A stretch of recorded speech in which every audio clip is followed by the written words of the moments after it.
உச்ச நீதிமன்றம் கொடுத்த ஒரு வேர்டிக்டை இவங்க சேலஞ்ச் பண்றாங்க அப்படிங்கிற பாயிண்ட் வருது.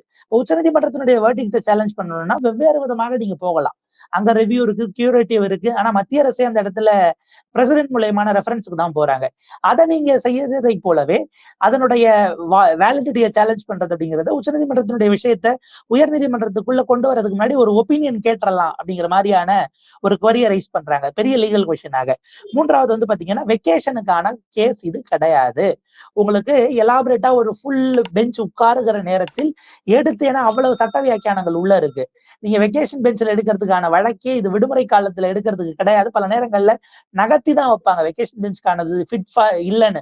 ஆனா கடந்த காலத்துல வெக்கேஷன் பெஞ்ச்ல அதானி சம்பந்தப்பட்ட சில வழக்குகள் எல்லாம் குறிப்பிட்ட நீதிபதிக்கு போடப்பட்டு உச்சநீதிமன்றத்திலேயே வரிசையா அதெல்லாம் கிளியர் பண்ணாங்கிறது அப்பவுமே இதே பெஞ்ச் பிக்சிங் அங்க கேள்வியாக வந்தது. டெக்னிக்கலி இவ்வளவு அதிமுக்கியத்துவம் வாய்ந்த வழக்கு போட முடியாது அப்படிங்கிற இடத்துக்கு வராங்க.